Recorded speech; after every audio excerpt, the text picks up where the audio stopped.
They just go hop on the bandwagon right now.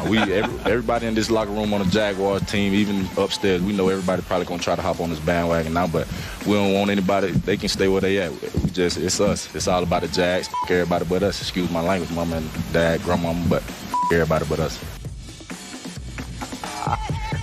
The bandwagon is officially closed, according to Trayvon Walker. Everybody can stay on that side. Welcome into Teal the Show. The Jaguars officially got 11 wins. Kyle, they got out of Mile High with a W. Hey, they small market, reverse park it, shop at Target. I don't care what he has to say to do it, but keep on finding ways to win. And this one, I know two people that aren't on the bandwagon, and you're looking at them. Look, here's the thing. They're not taking any more applicants. This team has been doubted. And we said it at some point. Liam Coen says the respect won't come. Well, today, the entire NFL world has taken notice to the Jaguars, and many of them are trying to reverse some of the things that they've been saying about the team. Oh, they might be for real. Oh, they might be legit. Look, here they are, and they're trying to get on the bandwagon, but Trayvon Walker said they're out of tickets. Don't jump on now. You can't back it up now. You got to live with what you say. And, hey, they proved a lot of people wrong. It was a good game. We're going to get to that good game here shortly. But I will say we talked to Liam Coen today. He kind of talked about that edge. That's another word we've heard all year, the edge that this team has. And he kind of talked about where that's come from and how the players have it. It's like they voiced, their desire to take the next step, and that they did feel like that there was a group of guys that had a chip on their shoulder that needed an edge, that wanted to play with an edge. And look, so many people here do want to prove something, right? There's a lot of first-timers in roles. There's a lot of players that, whether it came in via free agency, the draft, whether they were here already, whatever that case is, I think it's a group of guys that are proving something, whether it's for a contract, whether it's for wins, whatever it is. All those reasons make up our edge, and that's something that we've talked about a lot from the moment we got together, is having an edge as a team, and not really caring too much about the outside noise. Yeah, they don't care at all. And I'll tell you what, Jamal, I feel like that edge has made the difference for this team. Yeah, look, they're playing with an edge right now, and they are off. They are rolling, and there's a lot of people that have a chip on their shoulder, whether it's players in the locker room or coaches on the coaching staff. And Liam made that clear early on when everybody was freaking out about, they needed the veteran coach on the staff, me included. I was like, you got to get a guy that's been there and done that. And he was like, look, everybody thinks we're too young as a coaching staff. We'll show you too. And they're showing everybody that they can get the job done. And right now they're off and rolling, got 11 wins. Hey, 11 wins never looked so good for the Jaguars, I will say that. But, okay, we got the report card, and I will say the report card was feeling a little stale just because they've been getting some good grades. But I feel like we have to keep it going because ever since we started grading them, they started bumping up that GPA. So we can't just take it away now. I don't know. We might have to remix it a little bit. But, all right, let's roll it out. What you got? Well, let's just start with Trevor Lawrence because he's been playing with that aura. Look, Trevor's an A. I mean, he's an A+. He protected the football. That was the name of the game. I think going in to Denver, I said that the quarterback that didn't make mistakes, their team would win. Trevor played a clean game. I mean, he gave his guys a chance to go make plays, and his receivers made some fantastic catches. I'm sure you'll ask me about the guy that's next to him up there, 11. I mean, 11 helped him get to 11 wins, but Trevor was out there dealing, and he protected the football. Bo Nix, on the other hand, made some mistakes. A fumbled exchange on a handoff, an interception down the field to Jarian Jones. Trevor Lawrence protected it. The Jaguars got out with a dub. You got to give him an A+. Trevor is on a hot streak right now, and he is out there dealing.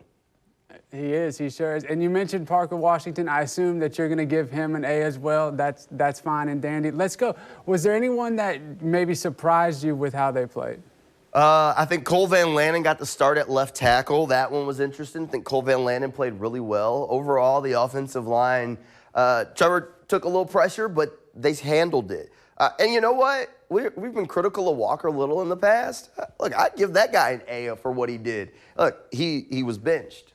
Didn't start at left tackle, loses his job, doesn't take any snaps at guard all week in practice. Liam Coen told us that straight up. We've seen him at left guard in his career I don't know if I can't remember a time I've ever seen him in a game at right guard. Patrick McCary gets hurt against one of the fiercest defensive fronts in the league. Walker Little steps in at right guard and for the most part played really well in fill-in duty. Walker Little is a guy, I think he's definitely got to get a shout out for what he did. Okay, fair enough. And you mentioned this was a fierce defense. Yeah. You and Justin both gave it to me when I said they were going to score 34. I did. They did score 34. And I will say another thing interesting about this game was, like you said, Trevor got pressured early. Yep. But that most of the time when they would go 3 and out in those first couple of drives, that's basically what you were going to see the whole game. That was not what we saw in this one. They figured it out and they were able to score. Just needed to settle in. They got a little help along the way. Some big splash plays. Parker Washington on third down. It was third and Parker a lot during the game. But those big plays helped them to stretch it out. They got a couple of helpful penalties along the way that moved the chains and kept drives alive. But they needed to settle in. That crowd noise was definitely loud early, and they looked like a team that was a little rattled. But you weathered that first punch, and then they were able to punch back, and they kept it rolling. You mentioned it. On third down, they were highlighting Parker Washington, letting the people at home know, hey, this is where he's lining up, so look out for where he could be going. Yeah, look, Liam Coen said that was the game plan all week. The Broncos have 2 really good outside corners, Patrick Surtain, who tends to follow people, and Riley Moss, who's really good on the outside. So the plan was to try and highlight 11 hanging out in the slot and try and find that matchup, and Parker Washington took advantage of it. He did. And all right, so we got 11 wins. We're looking towards the future, or we're about to start looking towards the future. We got a lot more to talk about as Teal the Show continues right after this quick break. Trevor has finally transitioned from M-A-N-E man to M-A-I-N man. Thank goodness.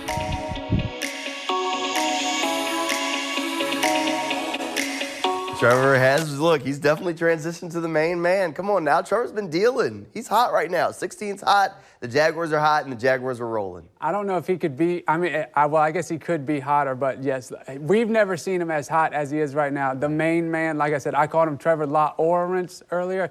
I think he could be top 5 right now if you're looking at, like you said earlier, MVP could be on the table. Hey, look, if he ever puts a season together like this, I mean, this is MVP caliber stuff. I don't know if he's going to be able to get the MVP this year, but you know what? The Jaguars keep a rolling. Things could happen. Who knows? 2 games left in the regular season. Playoffs open the door. We'll see what happens. We'll see what happens. We should maybe hit a Teal the Show MVP. I wouldn't mind handing one of those out at the end of the year. Yeah, we've done like mid-season superlatives before. We can definitely do an end-of-season awards. How about that? It's like the Himmies. Yeah. The Himmies. The Tealies. The Tealies. We'll hand out we'll some workshop Tealies. the name. We can work on that. We'll but hey, also, we do want to hear from you guys whenever you got calls, questions, concerns, anything like that. You can hit us up on the Duval. Dial it up, give us a call. Yep, phone number's 904-391-3661. You never know, you give us a call, you might hear yourself right here on Teal the Show. All right, Jamal, so Jaguars sitting at 3, 11 wins. They could move into that 1 seed. They're going to need some help. How do they got to do it? Yeah, if it all ended right now, the Jaguars would end up being the 3 seed, right? So the Broncos are still at 1, the Patriots are at 2, and then the Jaguars would be at 3. You're going to need a little help to move up. That means you need the Patriots and the Broncos to lose, right? Honestly, if you look at their schedules, there's 1 game that really gives you an opportunity, and it's in the final week of the season, so I think it's all going to come down to that. The Broncos take on the Chargers. Chargers have a lot to play for, a lot on the table, and real reason to win that football game. Broncos lose that one. Jaguars have the tiebreaker. They bump up. New England Patriots, final week of the season, they play the Miami Dolphins. Maybe it's the goodbye party for Mike McDaniel. Maybe it's the coming out party for Quinn Ewers. But those Patriots-Dolphins games, it's a divisional game. They're wonky sometimes. Even when the Dolphins have been bad and the Patriots were really good, the Dolphins always seem to give them trouble. So maybe you can get Miami to help a Florida team out, hand them a loss. If both of those teams take 1 more loss, the Jaguars take care of business in their 2 games against the Colts and the Titans, Jaguars would be the 1 seed, and the road to the Super Bowl in the AFC would come through small market. Hey, I said it earlier, small market, reverse park it, however you want to do it. But you're saying there's a chance. What I'm saying is There's a chance. Right now, I think ESPN's got them at like a 13% chance, but the door is at least cracked open. So there is a chance. We'll take it. I know it's starting to get real here in the city. It's starting to get exciting, and hey, we love these Victory Mondays. So. Yeah. I'll take as many more as we can get. Hey, 2 more in the regular season are a possibility, and then we start looking toward the postseason. And if you're wondering, you ain't got to worry about nothing. Teal the Show will be going as long as the Jaguars are going. So who knows? Maybe we'll be doing a Teal the Show in February.